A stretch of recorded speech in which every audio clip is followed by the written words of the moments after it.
Welcome to Beyond the Next Chapter. I'm your host, Whitney Clark. If you're new here, welcome. Thank you so much for listening, and thank you so much for being here. If you are new here, you're just now gonna learn that historical fiction is my favorite genre, and I was so excited when I came across this new title from New York Times bestselling author Fiona Davis.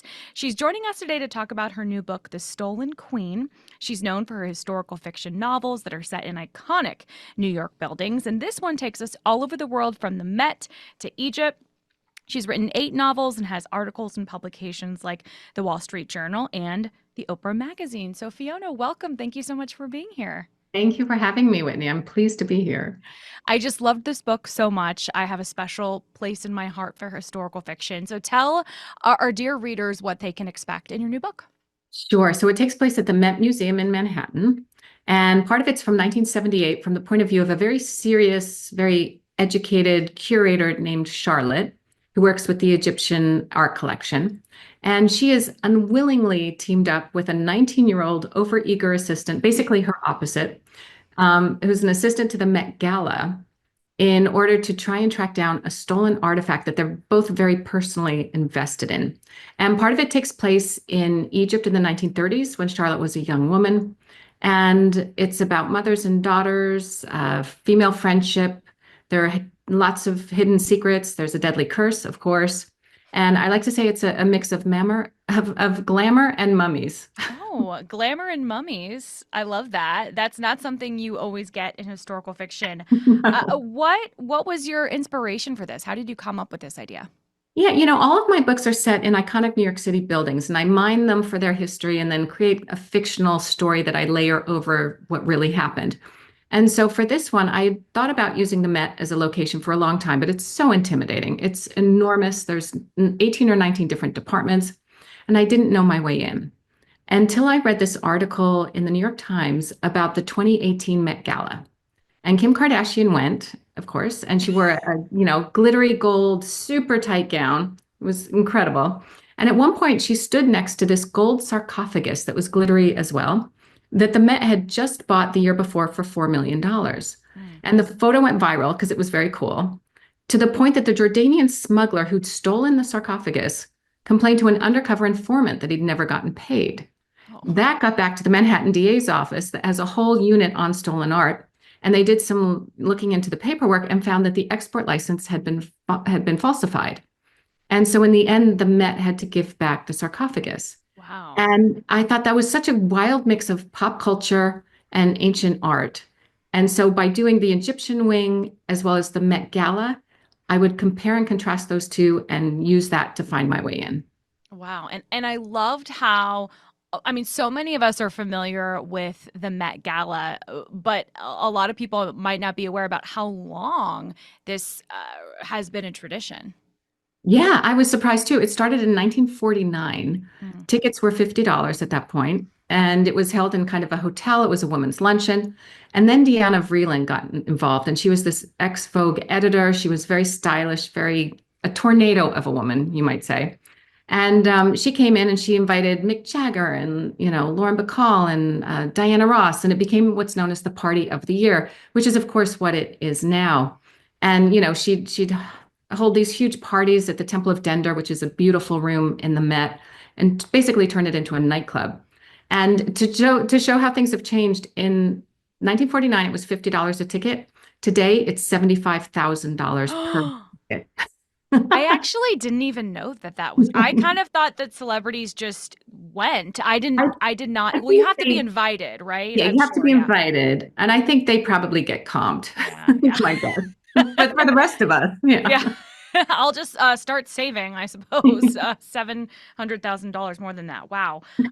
What kind of research went into this in terms of Egyptian history? I understand you went on a research trip to Egypt. What was that like? Oh, it was fascinating. I'd never been before. It's just such a completely different country from, New York, where I live. And yeah, it was incredible. We started in Cairo. We saw the pyramids. We traveled up the Nile. We went to King Tut's tomb at the Valley of the Kings. and just getting a sense of how hot it was. And the sand, at a certain point, the sand starts blowing and it covers the sun and everything turns this weird orange color. And so by being there and going to the temples and really seeing what it was like, it was very helpful because I want the reader to feel like they're going to Egypt in this book. As they're reading it, is this they're taking a trip to Egypt as well. And it definitely did feel like that. I felt like you did such a great job of really taking us there. And you have these two women, you have Charlotte and Annie, who you mentioned are very different. Do you see yourself in either of them? Tell me a little bit about what you were thinking when you crafted these two women. That's such a great question. And definitely there's a part of me in each of them. And, Charlotte is 60 years old and I'm 58. And I wanted a character who was around my age because I feel like there's not many of us in literature. Mm-mm.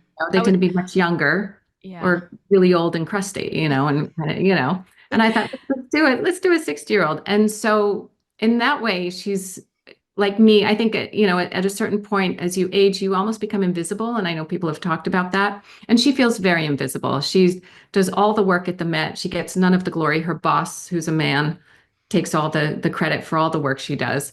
And she's kind of stuck.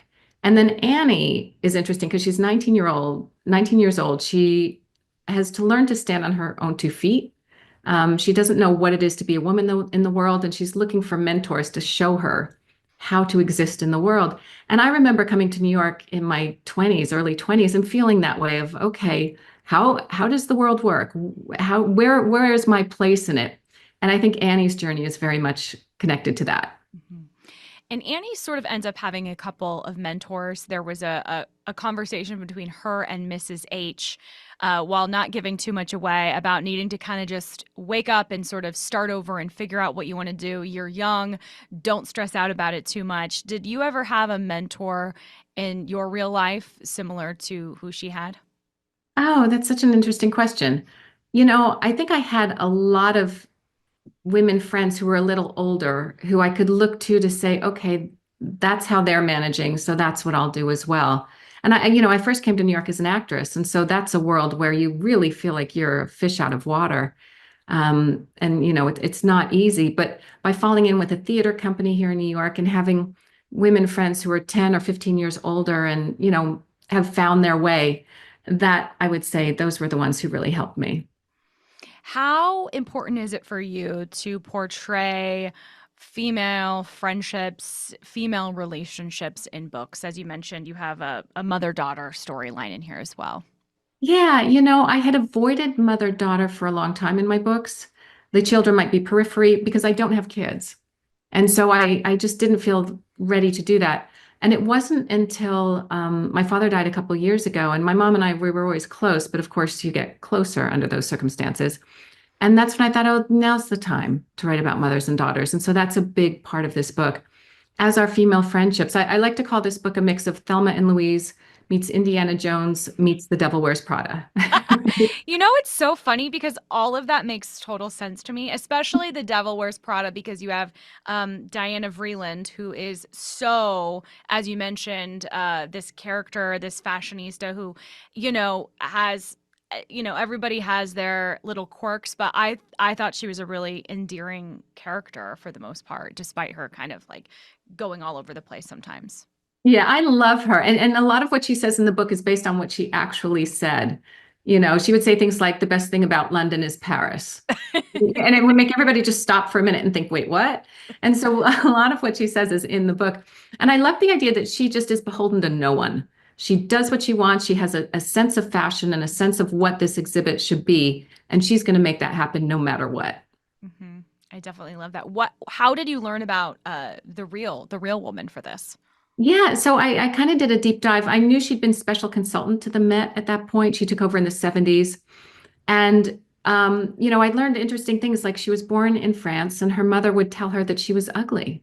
Mm. And because of that, as she got older, she loved fashion, but she really made herself into, kind of this iconic figure that wasn't your typical, American cheerleader pretty. She was really interesting looking. And when she hired models when she was at Vogue, she found Angelica Houston and Lauren Hutton and women who had quirks like she did.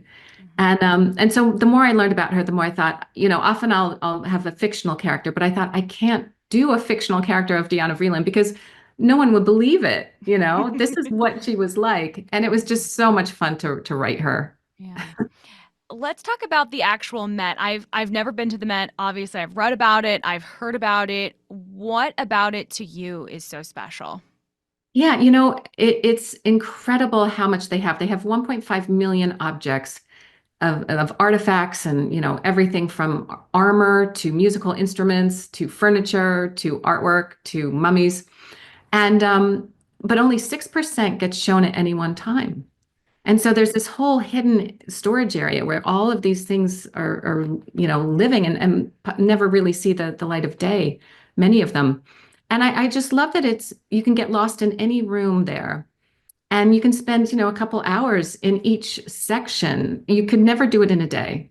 It's just too big. And what it does is it really shows how man has changed over time, starting with ancient Egypt and seeing how advanced they were and being so surprised at that. And then working your way through to the American wing, which has, George Washington crossing the Delaware and all of these objects that are not just objects, but they're stories. And Mhm. asking what's the story behind these objects, and then using that as a narrative to really understand how things were in the past in terms of places, people, and what life was like. Do you remember your first trip there? What was that like? Oh, wow. It must have been when I was first in New York. And I remember I was walking around and wandering around, and I came upon this huge painting of Joan of Arc. And it's her as a young woman, kind of in this dirty backyard area. She's dressed in kind of middle-aged clothes and Middle Ages clothes. And she's kind of peering into the distance, and there's kind of spectral figures around her, but she looks like a normal girl. And she looks like she just kind of walked out of her backyard and heard something. It's not pretty. It's really compelling. And I remember seeing that and thinking, whoa, that's not what I expected. I thought it would be all, Degas and Van Gogh and that kind of thing. I had no idea how much, how many different levels of art and artistry are involved in that museum. Yeah. I guess that's what I would have thought too. When you think of a museum, you think of obviously paintings, but you forget about all the other artifacts and especially the Egyptian wing in particular, which you talk a lot about in your book. You mentioned, when you moved to New York, you were an actress and you were into acting. At what point did you get into writing and writing novels in particular? Yeah, it took a while, I'll be honest. I acted for about 10 years, and then I knew I wanted to do something else, but I didn't know what it was. And so I took a Myers-Briggs test where they tell you your personality and then what you should be. And it was down at NYU at their Career Services Center. It was very serious. And I took it and they said, well, you should either be a journalist or a cop. Oh, And I those was are like, two very different things, actually. "Oh, right. And I thought, well, that's easy. So I applied to Columbia Journalism School and I Oh, went there and cool. got a master's, thank goodness. And that's where I learned how to write, but that was nonfiction. And Hmm. it wasn't until I was around 45 years old and I was looking for a new apartment. And I came upon the Barbizon Hotel for Women, which was now a condo. And I was fascinated by its history as this hotel for cultured young ladies to stay in, like Grace Kelly and Joan Didion. And I thought it would make a great article. And then it was hard to write that article because the sources weren't easy to find. And then I thought, well, this should be a book. And that's where I started writing fiction, which was kind of scary. As a journalist, you don't make stuff up. And then suddenly you have this freedom, which was kind of terrifying. And I wrote that book and it got published when I was 49. So I always suggest changing careers every 10 years. Wow. It's so funny. I'm a journalist as well. And my husband or people will be like, you should write a book because I love to read. I'm like, what the heck do I know about writing? They're like, you write all the time. I'm like, no, but writing news is different than writing fiction and making something up. I mean, was it hard for you to develop the story? Did you have to have like a little kernel of what you wanted to be like to kind of take you there and expand upon it? Yeah, you know what I did is I relied on that journalism part that's inside me of doing research like crazy. So I do 3 or 4 months of intense research around the building, the time period I'm considering, and from there all the ideas come up. And so I'm really using the true story as a scaffolding to layer a fictional story and fictional characters over. and then explaining very clearly in the author's note what I've made up and what's true. Because so often what's true is crazier than what I've made up. And I think without that, I don't think I could sit down and just write a book. I need that research. I need that fuel in order to make it happen. Totally. And I love the author's note. That tends to be like my favorite part of a book because, as I mentioned, you learn so much. And in the author's note, you talk a little bit about the inspiration behind the pharaoh, whose name I don't want to completely butcher here. Yeah. Yeah. So Hatshepsut, which Okay. sounds like a sneeze. Yeah. Um, and yeah, I've learned about this pharaoh, and in Egypt, I went and saw her mummy. She was incredible. She ruled as a regent because the male, heir was an infant, and so she ruled as regent for 20 years, very successfully. And then at some point, she was just erased from history. Hmm. And then she was recovered, but she was considered this vile, awful, wicked stepmother type woman. And then they realized, oh no, she was actually really a great leader and a smart woman. And then finally she got her due really only recently. And I just love this passage of her of being revered and then erased and then reviled and then restored. And I thought, what an interesting journey for a woman who contributed so much to history. And I wanted to bring that to light. And that is sort of similar to Charlotte's story. I found myself becoming very frustrated for Charlotte when she was trying to work as a young woman, and you had Leon who was wanting to uh, steal her limelight, and she didn't get credit for things she should have gotten credit for. Do you think overall women are left out of history, neglected by history books? Oh, absolutely. And I think, only recently there's been some real digging where they're finding this valuable information about women of the past that they did not know, either because men were writing the history or women's stories just were lost. And so much of what I write is about finding these contributions that women made that need to be remembered. There's a wonderful book out called Empress of the Nile by Lynn Olson. It's a nonfiction book about this incredible female archaeologist that Charlotte is based on when she's in Egypt in the 1930s. And, the same kind of thing where this woman made these great discoveries and often was just pushed aside by the men and they took the credit. Ugh, I was so annoyed for Charlotte in some of those moments. I was She like, gets her own in the end, though. yes, that's very true. I feel like every woman reading that can relate, and maybe not. Maybe it's not as an extreme example, but I think every woman reading can be like, hey, you know what? I know that feeling. There also was another. A part of the book that I really appreciated when Charlotte is talking about how this look that she gets from somebody who I'm trying to figure out how to word this the right way without giving too much away. Somebody that's looking at her like she's a woman who doesn't have children of a certain age. Do you think it is difficult for women maybe that don't have children in society being looked at or perceived a certain way? And do you think that's changed over the years through books and just in media in general? That's such a good question. I have friends with children and friends without, and those of us without tend to kind of find each other because we lead a very different kind of life than women with children. You have a lot of freedom. That's why I've written 10 books or 8 books in 10 years because that's, what I love to do. So that's what I do. But I do think there was judgment in the past. I think it's really changing because I think a lot of people now, especially in their 30s, are not having children and they're deciding maybe that's not for them. And it's no longer just a given that as a woman you should have a child. And so I do think it's changing. And I think that's great. I think everyone should be able to, do what they want without judgment. You mentioned that go through research for a couple of months from when you got this idea to when the book was like sent into the publishers. About how long of a time span did that take?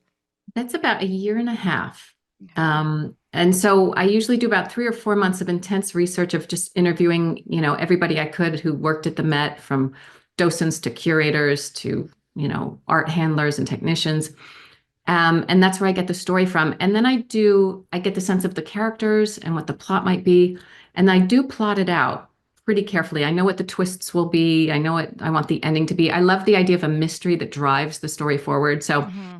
I'll figure that out. And after that, I have a roadmap and I write a first draft pretty quickly, about 3 or 4 months.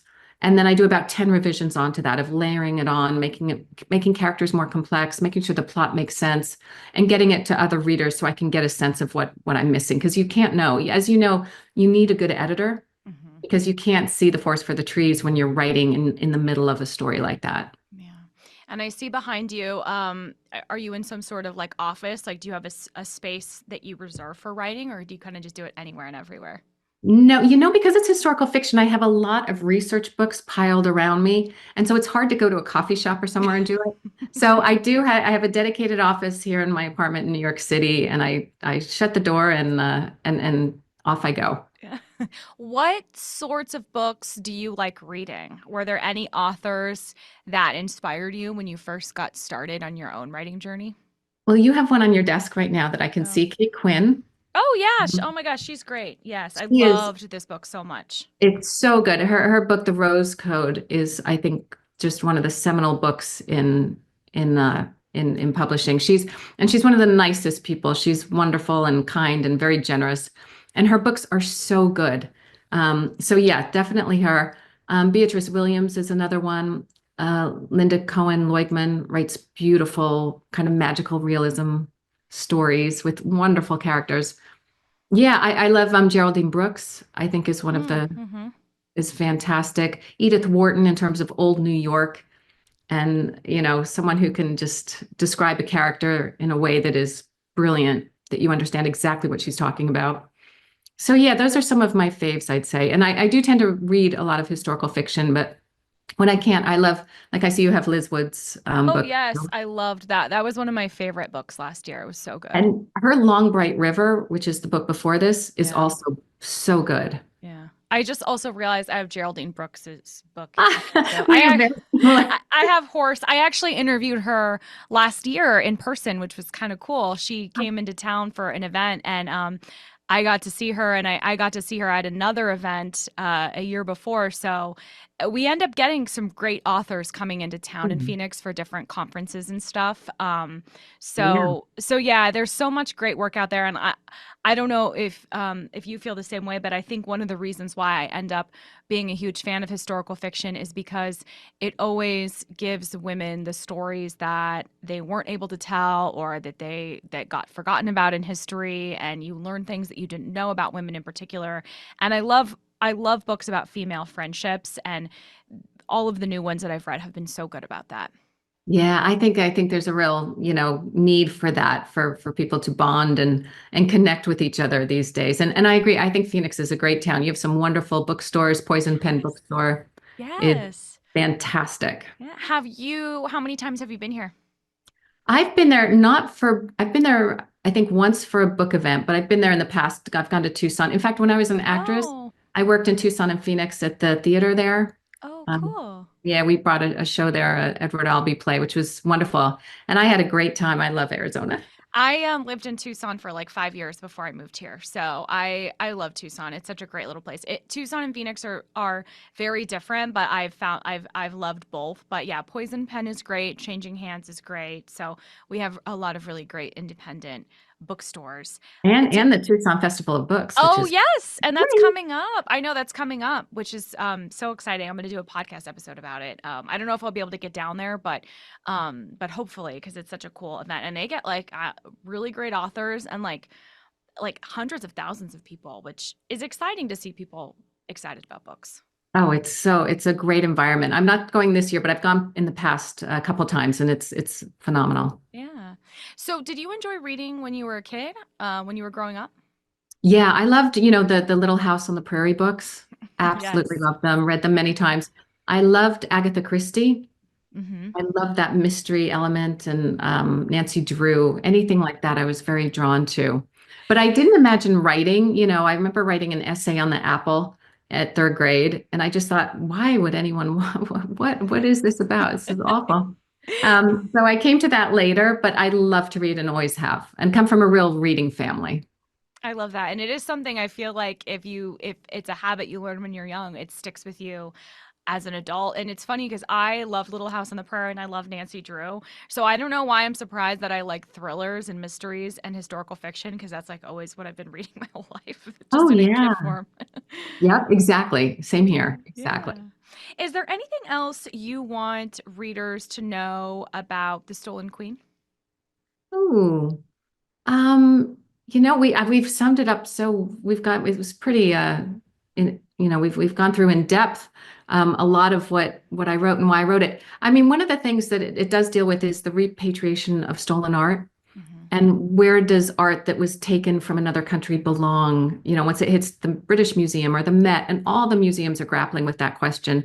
And it's raised, but of course not answered in the book because it's not something that's easy to answer as to, where is it safest? Where should it go? And how do we share it with humanity, but then honor the fact that it may have been looted in the past? Yeah, yeah. What is, I know that you're, talking about the Stolen Queen now. When will you start, thinking about your next book? Do you already have an idea brewing? Yeah, yeah. In fact, there's such a lag time between publication and turning in your manuscript that I've already gotten a good start on it, and it's set at the oldest house in Manhattan, and Oh, no one knows of it. It's not even in New York. It's kind of off the beaten track. It's called the Morris Jumel Mansion. And, the Met doesn't need me to write about them. They're doing just fine. But the Morris Jumel Mansion could use some love and it could use a spotlight. So I thought, and it's got a great history that's involved with all of Aaron Burr and Alexander Hamilton. So there's some really fun things to play with there. Fiona, thank you so much for joining us. The Stolen Queen out now. I really enjoyed it. So I hope all of you guys do too. And Fiona, thank you again for your time. Thank you, Whitney. I really appreciate it.